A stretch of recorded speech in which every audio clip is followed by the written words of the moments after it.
समन्ता चक्रवालेषु अत्रा गच्छन्तु देवता सद्धम्मं मुनिराजस्य शृण्वन्तु सद्गमुखदं धम्मश्रवणकालो अयं हदन्ता धम्मश्रवणकालो अयं हदन्ता धम्मश्रवणकालो अयं हदन्ता नमो तस्स भगवतो अरहतो सम्मा सम्बुद्धस्स नमो तस्स भगवतो अरहतो सम्मा सम्बुद्धस्स नमो तस्स भगवतो अरहतो सम्मा सम्बुद्धस्स सर्वप्रथम उसपोल अर्हत सम्यक सम्बुद्धलाई मेरो सादर वन्दना त्यस्तै यहाँ उपस्थित हुनुभएका श्रद्धेय भन्तेहरू गुरुमाहरूलाई वन्दना गर्दछु त्यस्तै यहाँ जुम मार्फत उपस्थित भई आजको धर्मदेशना सुनिरहनु हुने सबै श्रद्धालु उपासक उपासिकाहरू प्रति मङ्गल मैत्री राख्दै आजको धर्मदेशना सुरु गर्न गइरहेकी छु जुन अघि भन्देले पनि भन्नु भइसक्यो आज मैले हजुरहरूलाई उपदेश दिनको लागि चाहिँ संयुक्त निकायको सक्क संयुक्त अन्तर्गत प्रथम वर्गमा रहेको वेपचित्ती सूत्र जुन यो सक्क संयुक्तको चौथौं सूत्र हो यो वेपचित्ती सूत्रमा जुन वेपचित्ती भन्ने चाहिँ एकजना असुरको नाम रहेको छ यसमा चाहिँ विषयवस्तु अगाडि लानु अगाडि चाहिँ यो भगवान शास्ताले चाहिँ आफू श्रावस्ती जेठवनाराम बिहारमा विराजमान भइरहेको अवस्थामा चाहिँ आफ्ना शिष्य भन्तेहरूलाई आमन्त्रण गर्नु हुँदै धर्मदेशना गर्नु भएको थियो उहाँले चाहिँ यो प्रसङ्ग चाहिँ अतीत कालको समयको घटनालाई लिएर चाहिँ उपदेश दिनुभएको थियो यसमा चाहिँ भगवान शास्ताले यो सूत्र असुर र देवताहरूको बीचमा संग्राम भएको अथवा युद्ध भएकोलाई लिएर चाहिँ शान्तिशील है सहन सक्नु पर्छ सहँदा कतिको फाइदा हुन्छ सहँदा हामीलाई कतिको पुण्य फल प्राप्त हुन्छ भन्ने विषयमा चाहिँ यो उपदेश दिनु भइरहेको थियो जुन चाहिँ भगवान बुद्धले भिक्षुहरूलाई चाहिँ अतीत कालको कुराहरूलाई सुरु गरेर चाहिँ बताउनु भएको छ यसमा चाहिँ यो सूत्र छोटो छ तर चाहिँ म यसमा सम्बन्धित कुराहरूलाई पनि राखेर उदाहरणहरू पनि राखेर चाहिँ तपाईहरूलाई जति सक्दो त्यति बुझाउने कोसिस गर्दछु यो पहिलो पटक मैले अनलाइनबाट धर्मदेशना गरेको भए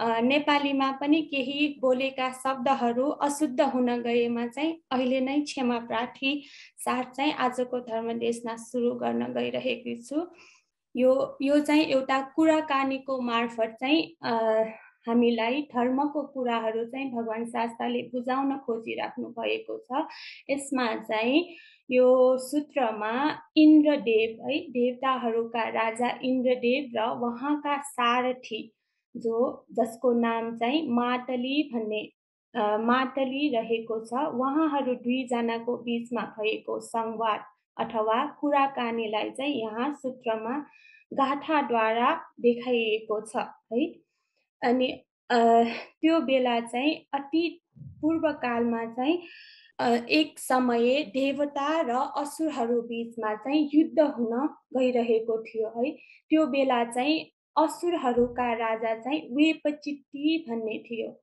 उहाँ चाहिँ असुरहरू राक्षसहरूको चाहिँ राजा हुनुहुन्थ्यो त्यस्तै उता देवताका राजा चाहिँ इन्द्रदेव शक्र राजा है शक्र चाहिँ हुनुहुन्थ्यो अनि उहाँहरू युद्ध भूमिमा जानु अगाडि चाहिँ असुर राजले चाहिँ आफ्ना असुरहरूलाई चाहिँ आज्ञा गर्नुभयो। अगाडि बोलाउनु भई चाहिँ युद्धभूमिमा जानु अगाडि चाहिँ आमन्त्रित गरेर चाहिँ उहाँले आज्ञा दिनुभयो। त्यो के हो भने चाहिँ यदि यो युद्धमा यो सङ्ग्राममा देवता र असुरहरू बीच यदि असुरहरू जित्यो भने वा देवताहरूलाई पराजय गर्न सक्यो भने चाहिँ तिमीहरूले देवराज इन्द्रलाई 5वटा बन्धनले बाँधेर उहाँको घाँटीमा बाँधेर चाहिँ यहाँ मेरो अगाडि राख्न ल्याऊ भनेर चाहिँ आज्ञा दिनुभयो। त्यस्तै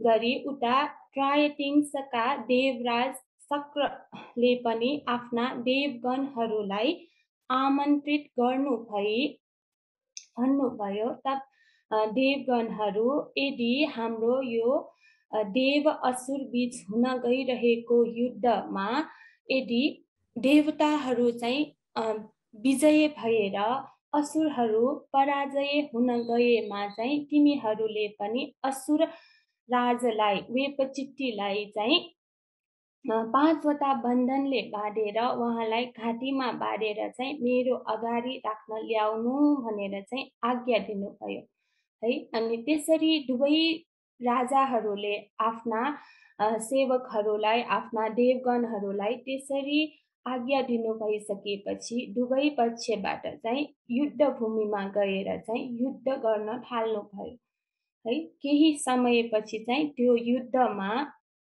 असुरहरू पराजय भएर चाहिँ देवताहरू चाहिँ विजय भयो, उहाँहरू जित्नु भयो है। त्यसैले चाहिँ आफ्ना राजा देवराज इन्द्रले आज्ञा दिनु भए अनुसार देवताहरूले पनि असुरका राजा वेपचिट्टी असुरलाई चाहिँ आफ्ना राजाको आज्ञा अनुसार चाहिँ उहाँहरूले पनि असुरेन्द्र राज वेपचिट्टीलाई चाहिँ 5वटा बन्धनले बाँधेर घाँटीमा बाँधेर चाहिँ देवराज इन्द्रको अगाडि चाहिँ ल्याएर बुझाउनु भयो है। त्यसैले अनि त्यही समयमा चाहिँ उहाँलाई दुःख दिई बाँधेर हैन हात खुट्टामा बाँधेर डोरीले बाँधेर ल्याइराख्दा चाहिँ वेपचिट्टी असुरले चाहिँ देवराज इन्द्रलाई रिसाएर क्रोधले आफूलाई दुःख दिएको सहन नसकेर चाहिँ उहाँले विभिन्न कडा शब्दहरूले चाहिँ गाली गर्न थाल्यो है।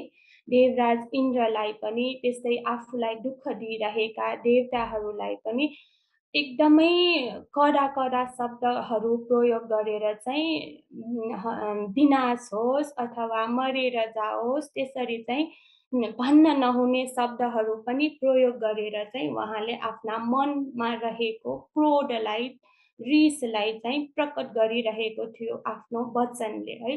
त्यसरी आफू पराजय भएर पनि आफ्ना राजा देवराज इन्द्रलाई त्यसरी विभिन्न कडा शब्दले है सुन्नै नसक्ने सुन्नै गाह्रो हुने त्यस्ता शब्दहरू प्रयोग गरी गाली गरिरहेको हुनाले चाहिँ देवराज इन्द्रका साथी पनि हो सारथी है, जो रथ चलाउन मद्दत गर्ने सहयोग गर्ने सारथीले चाहिँ जसको नाम चाहिँ मातली हो, उहाँले चाहिँ देवराज इन्द्रलाई त्यसरी गाली गरिरहेको हुनाले त्यो असुरेन्द्रले त्यस्तोसम्म कडा शब्द प्रयोग गरी आफूलाई गाली गरिराख्दा पनि मातलीले चाहिँ आफ्ना देवराज इन्द्रलाई चाहिँ गाथाद्वारा चाहिँ आफ्ना मनमा रहेका कुरालाई चाहिँ प्रस्तुत गर्यो, जुन गाथा रहेको छ भयानु मुदवा सक्क दुब्बल्या नो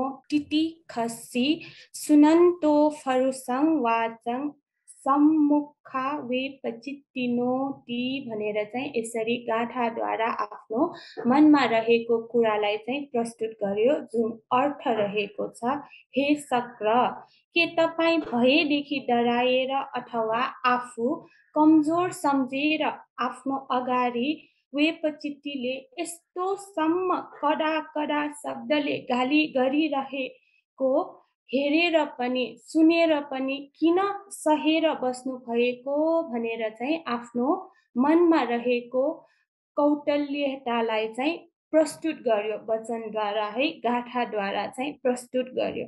अनि देवराज इन्द्रले पनि गाथाद्वारा नै उहाँ सारथीको चाहिँ उत्तर दिनुभयो है, मनमा रहेको त्यो प्रश्नलाई चाहिँ उत्तरको रूपमा यसरी गाथाद्वारा प्रस्तुत गर्नुभयो, जुन चाहिँ नाहं भया न दुर्बल्या खमामि वेपचित्तिनो कथं हि मादिसो विन्यो बालेन जेती भनेर चाहिँ उत्तर दिनुभयो। यसको अर्थ चाहिँ म डराएर पनि होइन, आफूलाई कमजोर सम्झेर पनि होइन, वेपचित्तीको गाली सहेको म जस्तो इन्द्र है, म जस्तो विज्ञले त्यस्तो मूर्खसँग किन कराउने भनेर चाहिँ सहेर बसेको भनेर चाहिँ उत्तर दियो है। यो उत्तरमा हामीले विचार गर्नुपर्ने छ। जो इन्द्रदेव हो है, इन्द्र हुनको लागि साधारण रूपमा पुण्य गरेर पुग्दैन। इन्द्रको ठाउँसम्म पुग्नको लागि क्षमाशील हुनु पनि अति नै जरुरी छ है। जोसँग चाहिँ क्षमाशील हुँदैन, सहन सक्दैन, अरूले भनेको कुराहरू, आफूलाई नमन पर्ने कुराहरूमा छिनछिनमा द्वेष चित्त ल्याएर उसले कडा शब्द बोलेमा त्यो अनुसारै आफूले जवाफ दिन गयो भने चाहिँ त्यहाँ के हुन्छ भने चाहिँ अकुशल चित्तहरू चाहिँ वृद्धि हुँदै जान्छ। धेरै अकुशल चित्तहरू भयो भने चाहिँ इन्द्र भइसकेपछि पनि अर्को जुनीमा चाहिँ त्यो राम्रो जन्मबाट चाहिँ तल खस्न सक्छ है। त्यसैले यस्तो ज्ञान भएको हुनाले चाहिँ इन्द्रदेवले म जस्तो विज्ञले त्यो मूर्ख वेपचित्तीको कुरा सुनेर चाहिँ किन कराउने भनेर चाहिँ रिस नदेखाइकन, जवाफ नदिइकन चाहिँ चुप लागिराखेको हो भनेर चाहिँ त्यो मान्यताले चाहिँ, त्यो भावनाले चाहिँ आफ्ना सारथी है मातलीलाई चाहिँ यो गाथाद्वारा चाहिँ उत्तर दिनुभएको। यो उत्तर चाहिँ सानो छ तर विचारणीय छ है। त्यही भएर फेरि त्यो मातलीले चाहिँ आफ्ना देवराज इन्द्रलाई चाहिँ फेरि गाथाद्वारा चाहिँ प्रश्न राख्यो, आफ्नो विचार प्रकट गर्यो। त्यो गाथा रहेको छ, भियो बाला पवित्रेयुं नो चसंपतिसे घटको तस्सा भूषेण दण्डेन धीरो बालं निषेधयेति है। अनि मातलीले आफ्नो विचार राख्दा चाहिँ भन्नुभयो, मूर्खहरू त झन् बढेर आउँछ। यदि उनीहरूलाई चाहिँ सम्झाउने कोही भएन भने चाहिँ उनीहरूको मूर्खता है, उनीहरूको नराम्रो कामहरू चाहिँ वृद्धि भएरै आउँछ। त्यसैले हे इन्द्रदेव उसलाई चाहिँ वेपचित्ती जो पराजय भएर हाम्रो अगाडि आइसकेको छ है, उहाँलाई चाहिँ उसलाई चाहिँ दण्ड दिनु, दण्ड दिएर चाहिँ त्यो मूर्खतालाई समाप्त गर्नु भनेर चाहिँ आफ्नो विचार राख्नुभयो है। त्यही भएर अनि इन्द्रदेवले पनि के भन्नुभयो भने चाहिँ एत देव अहं मन्ये बालस्य पतिसेघनं परं संकपितं यत्वा यो सत्तो उपसम्पत्ति है। अरूसँग रिस उठ्ने भावलाई बुझेर स्मृतिवान भई शान्त हुने नै मूर्खलाई रोक लगाउनु हो। यो नै सबैभन्दा राम्रो उपाय भनी सम्झन्छु रे। त्यो मूर्खहरूले चाहिँ आफ्नो मूर्खतालाई प्रयोग गरी आफू नै बलवान हो, आफू नै सबै जान्ने बुझ्ने हो भनेर चाहिँ कराइराखेको हुन्छ है। हामीले पनि समाजमा देखेका नै छौँ। अलि ज्ञान भएको मान्छेहरू है, आफ्नो त्यो ज्ञानलाई चाहिँ प्रस्तुत गर्न मन लागेर चाहिँ विद्वानहरूको अगाडि पनि आफू चाहिँ सक्षम छु, जाने बुझेको छु भनेर चाहिँ बिचमा भएको मान्छेहरू चाहिँ आफ्नो त्यो गुणलाई चाहिँ, नभएको गुणलाई पनि अझ बढाएर चाहिँ देखाउने कोसिस गरिरहेका हुन्छन्। तपाईहरूले पनि याद गर्नु नै भएको होला। जो चाहिँ प्रज्ञामा ज्ञानमा चाहिँ सक्षम छ उहाँहरूले उचित समय उचित परिस्थितिलाई बुझेर मात्र आफ्नो ज्ञानलाई प्रस्तुत गर्नुहुन्छ। जस्तै भगवान बुद्धको उदाहरण लिन सक्छौँ है। उहाँले चाहिँ उपयुक्त समय उपयुक्त ठाउँ उपयुक्त व्यक्तिलाई छानेर चाहिँ उहाँले उपदेश दिनुहुन्छ। जस्तो सुकै समयमा जहाँसुकै ठाउँमा चाहिँ त्यस्तो उपदेश आफ्नो ज्ञानलाई चाहिँ बाँड्नुहुन्न है। त्यसैले जो चाहिँ बिचमा रहेको छ, नजान्ने पनि होइन अति जान्ने पनि होइन, तर अलिअलि ज्ञान भएको मान्छेहरू चाहिँ आफ्नो मूर्खतालाई चाहिँ देखाउनै उत्सुकता हुन्छ है। अनि त्यस्तो देखाउँदा चाहिँ विद्वानहरूले उसको मूर्खतालाई बुझेर चाहिँ आफू चुप्प लाएर बस्छन्। धेरै उहाँहरू त्यो बोलिरहेको मान्छेहरूलाई चाहिँ जवाफ दिन गएमा चाहिँ त्यो झन् कराएर ल्याउन सक्छ, उसको मूर्खतालाई अझ बढाएर ल्याउन सक्छ भनेर त्यस्तो व्यक्तिको अगाडि आफू उपस्थित हुनु परेमा चाहिँ चुप लाएर बस्नु नै सबैभन्दा राम्रो उपाय हो भनेर चाहिँ हामीले पनि सम्झनुपर्छ। जुन चाहिँ इन्द्रदेवले पनि महादलीलाई चाहिँ सम्झाउँदै आफ्नो कुराहरू चाहिँ राखिराख्नु भएको छ है। अब यहाँदेखि चाहिँ सबै चाहिँ यो संयुक्त निकायमा चाहिँ पाली गाथा नै रहेको छ। तैपनि समयको अभाव हुन्छ भनेर चाहिँ मैले चाहिँ नेपालीबाट मात्रै तपाईँहरूलाई भन्न गइरहेकी छु। अब चाहिँ म गाथा पढ्दिनँ है। अनि महादलीले चाहिँ के भन्नुभयो भने चाहिँ तपाईँदेखि डराएर नै सहनशील भइरहेको हो त्यो वेपचित्तीसँग चाहिँ इन्द्र डराएर चाहिँ चुप लाएर बसिराखेको होला भनेर चाहिँ वेपचित्तीले सोच्न सक्छ। त्यसैले यो चुप लाएर बसिराख्नु पनि त्यो दौडिरहेको गोरुलाई चाहिँ झन् त्यसको पछि पछि हामी चाहिँ दौडिरहेको जस्तो हुन्छ। त्यो गोरुले चाहिँ हामीलाई झन् झन् शास्ति दिन्छ, दबाई राख्छ। त्यसरी नगर्नुहोस् हैन। सहनु पनि त्यसैले चाहिँ ठुलो दोष चाहिँ मैले यहाँनिर देखेँ भनेर चाहिँ महादलीले आफ्नो देवराजलाई चाहिँ सम्झाउँदै भन्नुभयो है। तर देवराजले पनि डराएर मैले सहेर बसेको पनि होइन, उसले बुझोस् या नबुझोस् यो उसको इच्छा हो, तर म आफूलाई चाहिँ उचित मार्गमा राख्नु नै परमार्थ हो। क्षमा दिनु जस्तो ठुलो गुण अरू केही छैन भनेर चाहिँ आफूले बुझेका आफूले अनुभव गरेका कुराहरू पनि देवराज इन्द्रले चाहिँ महादलीलाई उत्तरको रूपमा चाहिँ प्रस्तुत गर्नुभयो है। त्यसैले यो यहाँनिर पनि एउटा विशेष कुरा छ है। डराएर मात्र कसैले सहने होइन है। उसले त्यो चाहिँ डराएर चुप लाएर बसेमा चाहिँ हामीलाई मूर्खहरूले चाहिँ म भन्दा बलवान छैन, म जस्तो कराउन सक्दैन, म जस्तो कुराकानीले मलाई दबाउन सक्दैन भनेर सोच्छन् है। महादलीले पनि त्यही भनिरहेको हो है। देवराज इन्द्रलाई चाहिँ चुप लाएर बस्यो भने चाहिँ झन् मूर्खहरूले चाहिँ हामीलाई दबाउन सक्छ भनेर चाहिँ सम्झाउँदा देवराज इन्द्रले त्यसरी सोच्नु उसको इच्छा हो। उसले त्यसरी सोचोस् या नसोचोस् उसको इच्छा हो। तर मैले आफ्नो लागि चाहिँ गलत मार्ग रोजेको छैन है। सहनशील भएर बस्नु पनि ठुलो धर्म हो, ठुलो गुण हो। त्यसैले आफ्नो लागि उचित सोच्नु पर्छ है। पहिले सबैभन्दा आफूलाई सुधार्नु पर्छ, अनि मात्र हामीले पनि अरू व्यक्तिहरूलाई सुधार्न सक्छ है। यहाँनिर पनि भगवान बुद्धकै उदाहरण लिउँ।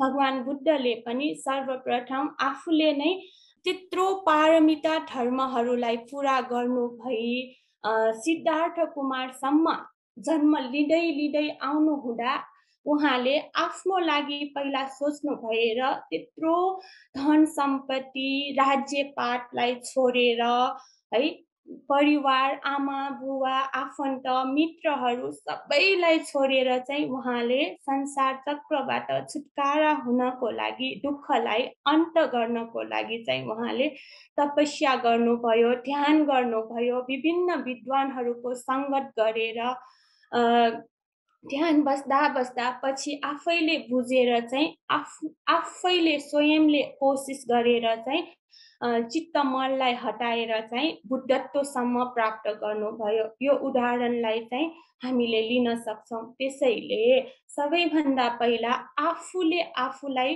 राम्रो गर्नुपर्छ, आफूले आफूलाई सही मार्गमा राखिराख्नुपर्छ भनेर चाहिँ यो इन्द्रदेवको उपदेशबाट पनि हामीले ज्ञान लिन सिक्नुपर्छ है। आफूलाई उचित मार्गमा राख्नु नै परमार्थ हो रे है। त्यो भनेको लोकोत्तर धर्मलाई प्राप्त गर्नु, मार्गफललाई प्राप्त गर्नुको लागि चाहिँ हामीले आफ्नो चित्तलाई चाहिँ राम्रो गर्नै पर्छ। जुन चाहिँ ध्यान भावनाबाट चाहिँ हामीले चित्तलाई चाहिँ शुद्ध गर्न सक्छौँ, निर्मल गर्न सक्छौँ, क्लेशबाट मुक्त गर्न सक्छौँ। क्लेशमा रहेका लोभ, द्वेष, मोह, ईर्ष्या हरेक प्रकारका क्लेशहरूलाई चाहिँ पखालेर, जसरी हामीले नुहाउँदा साबुन पानीले धोएर शरीरलाई सफा राख्छौँ, त्यस्तै लुगालाई कालो हुँदा सरफले साबुनले धोएर सफा राख्छौँ। त्यसरी नै हाम्रो चित्त जुन देख्दैन त्यसलाई चाहिँ ध्यानबाट चाहिँ सफा राख्नै पर्छ है।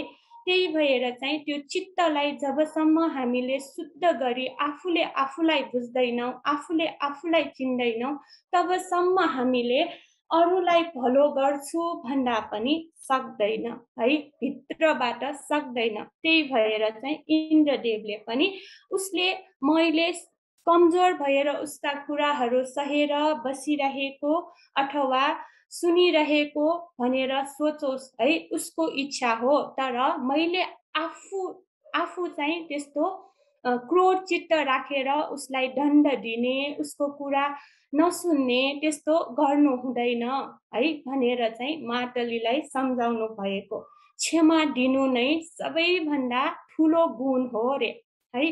त्यही भएर हामीले पनि त्यो क्रोधलाई बसमा राखेर चाहिँ आफूलाई क्रोधमा ल्याउने कारकहरूलाई पनि त्यो बुझेर चाहिँ क्षमा दिनु नै उत्तम हो भनेर चाहिँ यो उपदेशबाट पनि लिन सक्छौँ।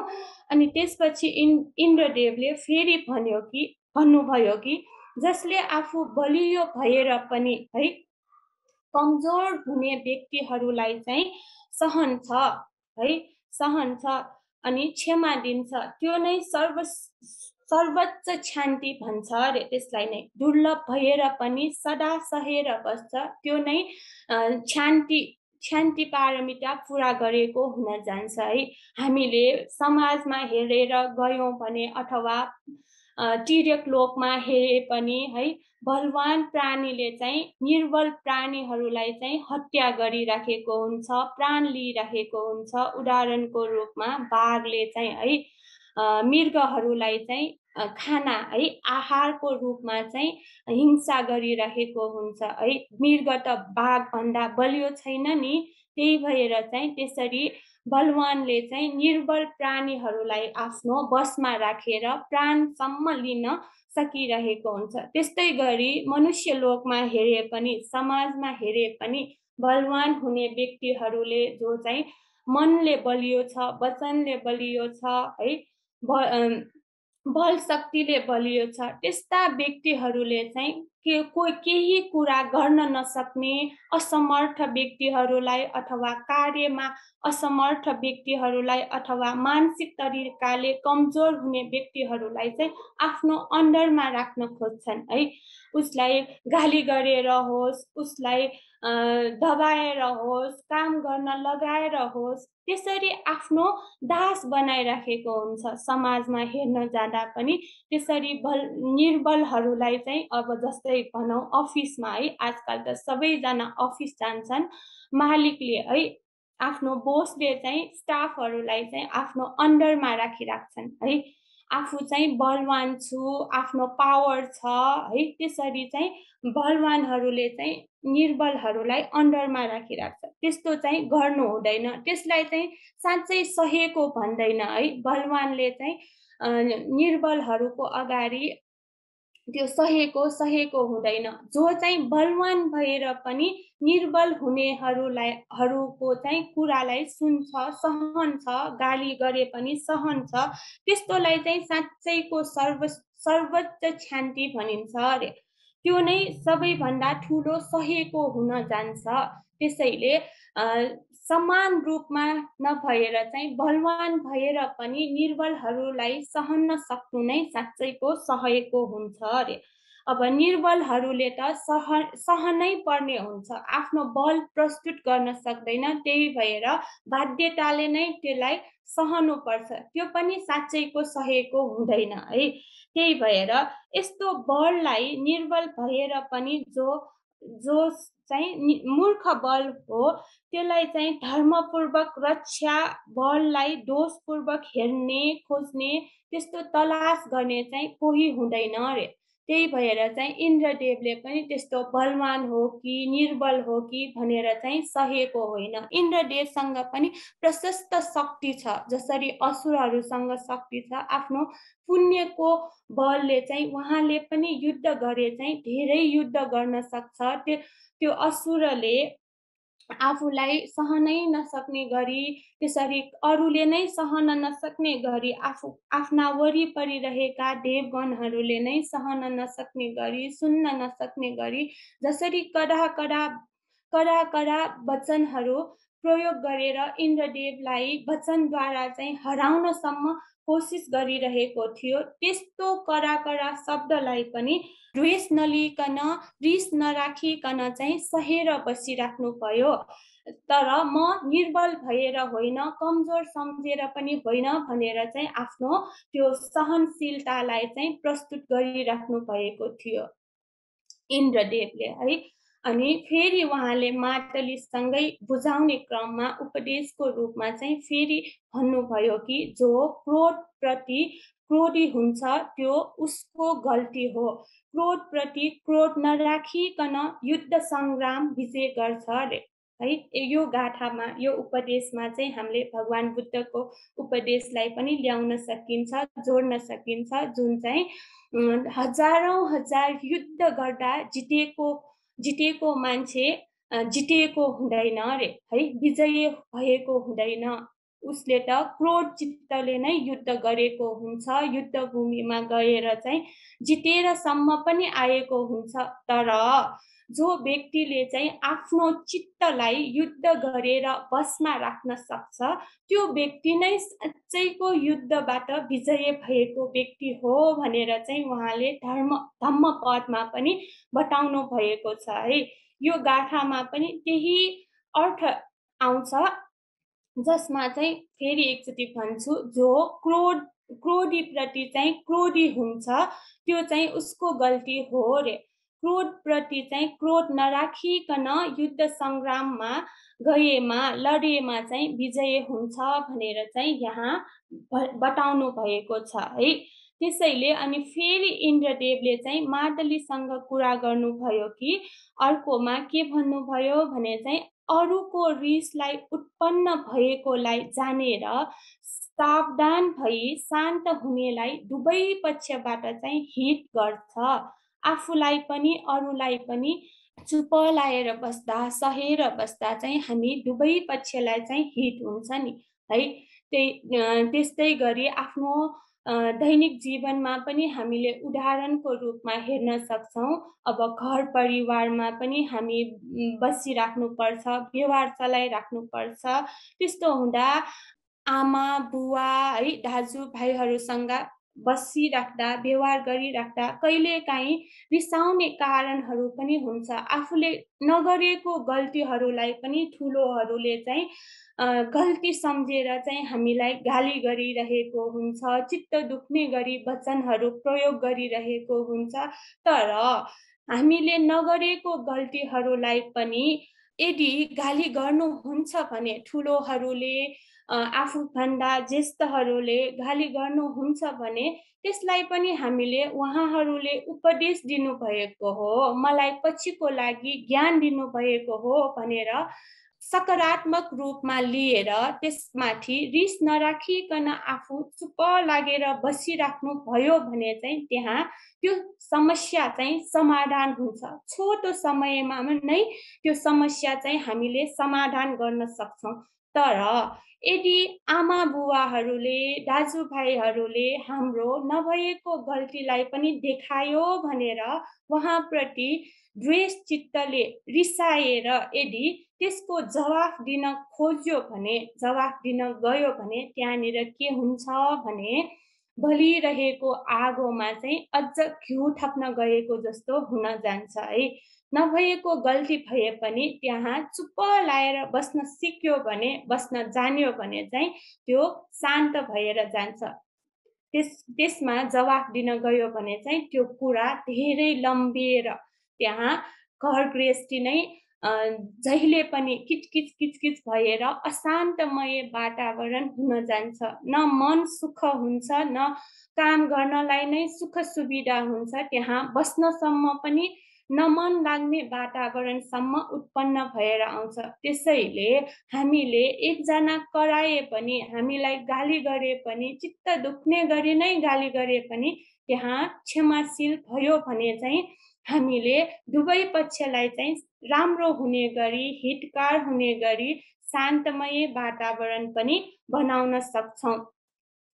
त्यसैले यस्तो उदाहरणको रूपमा चाहिँ इन्द्रदेवले पनि महाटलीलाई चाहिँ आफ्ना मनमा रहेका आफ्ना अनुभवहरूलाई चाहिँ गाथाद्वारा चाहिँ यसरी बताउँदै जानुभयो। अन्त्यमा चाहिँ उहाँले के भन्नुभयो भने चाहिँ आफूलाई पनि अरूलाई पनि दुवैका लागि औषधि गर्न जान्ने, धर्म नजान्ने निर्बुद्धि मान्छेहरू चाहिँ मूर्ख ठान्छन् रे है। कोही व्यक्तिहरूले चाहिँ अरूलाई हित गर्छु भनेर चाहिँ मूर्खतालाई प्रयोग गरी चाहिँ दुवै पक्षलाई हित गर्छु भनेर चाहिँ आफ्नो कुराले, आफ्नो ज्ञानले चाहिँ त्यहाँ प्रयोग गरिरहेको हुन्छ। तर त्यो कुरा, त्यो ज्ञान चाहिँ बुद्धि विवेकले नगरिकन बाहिरबाट मात्रै राम्रो गर्छु भनेर सोचेर चाहिँ उनीहरूले गरिरहेका हुन्छ, जसमा चाहिँ धर्मलाई चाहिँ जानेको हुँदैन। त्यसैले त्यस्तोलाई पनि मूर्खता नै भन्छ है। अब यति कुराकानीले चाहिँ यो सूत्र चाहिँ सकिएको हुन्छ। तर यो क्षमाशील हुनुपर्छ भन्ने कुरालाई यसलाई चाहिँ अझ राम्ररी बुझाउनलाई चाहिँ मैले भगवान बुद्धले देशना गर्नु भइरहेको शान्तिवादी जातकलाई चाहिँ उदाहरणको रूपमा चाहिँ तपाईहरूलाई छोटो कथाको रूपमा चाहिँ प्रस्तुत गर्न गइरहेकी छु, जुन जातकको नाम रहेको छ शान्तिवादी जातक है। यसमा चाहिँ हाम्रा भगवान बुद्ध चाहिँ बोधिसत्व हुँदा उहाँले चाहिँ शान्ति पारमिता पूरा गर्नुहुँदा घटेको सत्य घटनालाई आधार लिएर चाहिँ तपाईहरूलाई बुझाउने कोसिस गर्दछु। त्यो बेला एक समय बनारस देशमा चाहिँ बोधिसत्व ब्रह्मदत्त राजाले राज्य गरिरहेको समयमा चाहिँ बोधिसत्व चाहिँ कुन्दक तपस्वी भनेर चाहिँ जन्म लिनु भएको थियो। कुन्दक तपस्वी हुनु अगाडि बोधिसत्व चाहिँ अतीतमा गृहस्थी जीवनमा चाहिँ उहाँ एउटा धनी कुलमा चाहिँ जन्म लिनु भएको थियो। त्यहाँ आफ्ना आमा बुवा बित्नु भइसकेपछि उहाँले पनि त्यो घर गृहस्थीमा बस्न नमन पराउनु भई उहाँले आफूसँग भएको धन सम्पत्ति सबै दान गरेर चाहिँ उहाँ तपस्या गर्नको लागि, ध्यान बस्नको लागि चाहिँ उहाँ हिमालय पर्वतमा जानु भएको थियो। त्यो समय अनि ध्यान बसिसकेपछि, ज्ञान लाभ भइसकेपछि चाहिँ उहाँ एक समय राजाको राज बगैँचामा, राज उद्यानमा चाहिँ बस्न आउनु भएको थियो है। त्यो समय राजा चाहिँ अधार्मिक थियो। उहाँसँग चाहिँ धर्मका केही ज्ञान थिएन। अधार्मिक पूर्वक नै राज्य सञ्चालन गरिरहेको थियो। सुरापान गर्ने, जाँड रक्सी खाने, मोज मस्ती गर्ने, नाचगानमा भुल्ने, त्यसरी चाहिँ आफ्नो समयलाई चाहिँ व्यर्थ पठाइरहेको थियो है। धर्मका कुराहरू सुन्ने, दान धर्म गर्ने, शील पालन गर्ने, यस्ता केही कुशल कार्यहरू चाहिँ उहाँबाट हुँदैन थियो। त्यही भएर चाहिँ एक समय उहाँ त्यस्तै रक्सीको सुरमा नै आफ्ना नर्तकीहरूसँग है आफूलाई मनोरञ्जन दिने, त्यो नाचेर गाएर मनोरञ्जन दिने त्यो नर्तकीहरू साथै उहाँ चाहिँ आफ्नो बगैँचामा घुम्न गएको थियो है। घुम्न गएको थियो अनि त्यहाँ घुमिरहेको समयमा उता अलि पर चाहिँ त्यही कुन्दक तपस्वी चाहिँ ध्यानमा मग्न भइरहेको थियो। अनि राजाले पनि आफ्ना नर्तकीहरूलाई अगाडि नचाएर बाजा बजाउन लगाएर चाहिँ आफू रक्सी खाएर झन् लट्ठ हुने गरी नै, बेहोस हुने गरी नै त्यसरी सम्म रक्सीको सेवन गरेर चाहिँ बसिराख्दा पछि त्यही रक्सीले नै आफूलाई अहित हुने गरी बेहोससम्म बनाइदियो। अनि राजा बिस्तारै बेहोस हुँदै गइरहेको बेला चाहिँ त्यहाँका नर्तकीहरू पनि नाचिरहेको, त्यो नर्तकीहरूले पनि नाच्ने गाउने बन्द गरेर चाहिँ अनि यताउति घुम्न जान थाल्यो है। त्यसरी घुमिरहँदा चाहिँ अलि पर बसिराख्नु भएका, ध्यानमा बसिराख्नु भएका कुन्दक तपस्वी जो बोधिसत्व हुनुहुन्छ, त्यहाँ गएर चाहिँ तपस्वी कहाँ दर्शन गरेर चाहिँ त्यहाँ वन्दना गरेर अनि त्यो नाच्ने दासीहरूले चाहिँ हामीलाई पनि तपाईँले जानेको बुझेको ज्ञान दिनुहोस्, उपदेश गर्नुहोस् भनेर चाहिँ प्रार्थना गर्नुभयो है। अनि प्रार्थना गरिसकेपछि हुन्छ भनेर चाहिँ ऋषिले पनि है, तपस्वीले पनि हुन्छ भनेर चाहिँ उपदेश दिन थाल्नुभयो। उपदेश दिइराख्दा चाहिँ राजा कहाँ जानुपर्ने पनि बिर्सियो है। उनीहरूले त्यो धर्म सुन्नेमा नै मन एकाग्र गरी मनलाई त्यहीँ राखी चाहिँ धर्म सुन्दै सुन्दै जाँदा एकदमै आनन्दित भएर सबै नर्तकीहरूले तपस्वीले दिएका उपदेशहरू सुनिराख्दा अलि बढी नै समय बितिसकेको थियो। त्यही भएर उता राजा निदाइरहेका, बेहोस भएका राजा पनि होसमा आएर निन्द्रा खोलेर चाहिँ यताउति हेर्दा आफ्ना अगाडि भएका नर्तकीहरू, त्यस्तै आफ्ना दासीहरू सबै कोही पनि अगाडि नदेखेपछि चाहिँ अचम्म मानेर राजालाई पनि एक्कासी रिस उठ्यो है। मलाई सेवा गरिरहेका ती नर्तकीहरू, मेरा सेवकहरू कहाँ गए होलान्, यसरी मलाई एक्लै छोडेर पनि जानुहुन्छ भनेर एकदमै रिसको सुरमा यताउति खोज्न जाँदा चाहिँ त्यहाँ कुन्दक तपस्वीको अगाडि बसेर एकदमै एकाग्र भएर चाहिँ धर्मदेशना सुनिरहेका ती नर्तकीहरूलाई चाहिँ आफ्नो रिस देखाउन थाल्नुभयो। त्यहाँ गएर चाहिँ कडा शब्द प्रयोग गरेर चाहिँ त्यहाँ सबैलाई गाली गर्न थाल्नुभयो। आफ्ना नर्तकीहरूलाई पनि, त्यस्तै गरी सेवकहरूलाई पनि, विशेष गरी तपस्वीलाई नै गाली गर्न थाल्यो है। मेरो नर्तकीहरूलाई चाहिँ लिएर त्यसरी धर्मदेशना सुनाउन थाल्नुभयो, आफ्नो बसमा राख्न थाल्नुभयो भनेर चाहिँ आरोपसम्म पनि लगाएर यसरी गाली गर्नुभयो। अनि त्यसपछि चाहिँ अब तिम्रो म प्राणै लिन्छु भनेर चाहिँ अनि त्यो राजाको सेवक है, जो चाहिँ त्यो दण्ड गर्नेहरूलाई चाहिँ सजाय दिने त्यो एकजना बलवान मान्छेलाई बोलाएर चाहिँ राजाले के गर्न थाल्नुभयो भने चाहिँ उसलाई आज्ञा दियो, यो तपस्वीको हात काटिदेऊ भनेर पहिला आदेश दियो। अनि एउटा हात काटिसकेपछि अनि सोध्नुभयो राजाले, तिम्रो चाहिँ के वाद हो, के धर्म हो भनेर सोद्धा चाहिँ उहाँले चाहिँ तपस्वी बोधिसत्वले चाहिँ मेरो क्षान्तिवाद हो भनेर भन्नुभयो। यति हात काट्दा पनि सहन सक्ने भनेर चाहिँ रिसाएर फेरि अर्को हात पनि काट्न लगाउनु भयो। त्यसपछि पनि सोद्धा मेरो क्षान्तिवादै हो भनेर चाहिँ भन्नुभयो।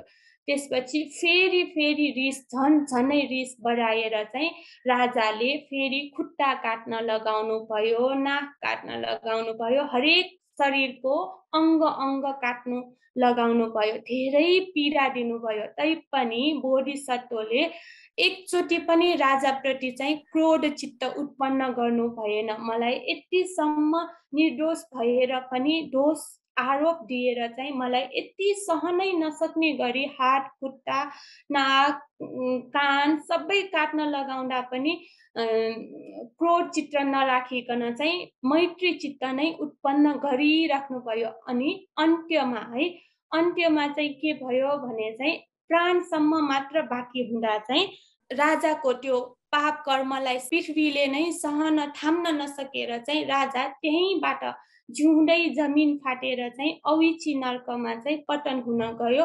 तर अन्तिम अवस्थासम्म पनि त्यो बोधिसत्वको मुखबाट के निस्कियो भने चाहिँ राजा सुखी होस्, निरोगी होस् भनेर चाहिँ सुआशीर्वाद दिएर मैत्री दिएर चाहिँ उहाँले आफूलाई दिएको त्यो असह्य पीडालाई सहन नसकी चाहिँ प्राण त्याग्नु भयो है।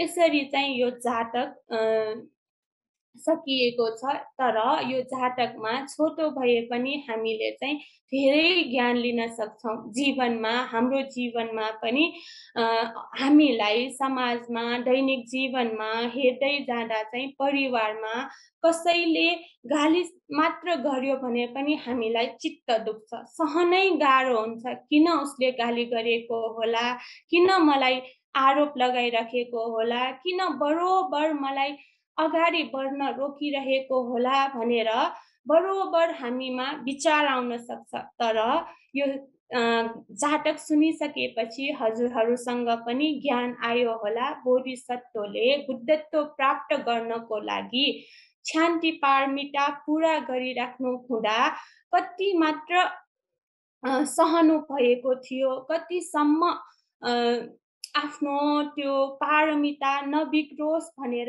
चाहिँ एकचोटि पनि एक सेकेन्ड पनि त्यसरी काटिराख्दा, आफ्ना अङ्ग काटिराख्दा पनि राजाप्रति द्वेष चित्त राखेन है। अघि पनि इन्द्र र मातलीको संवादमा हामीले बुझिसकेका थियौँ। मातलीले त्यसरी सहनु पनि एउटा मूर्खता हो, दोष हो भनेर सम्झाउनु भयो।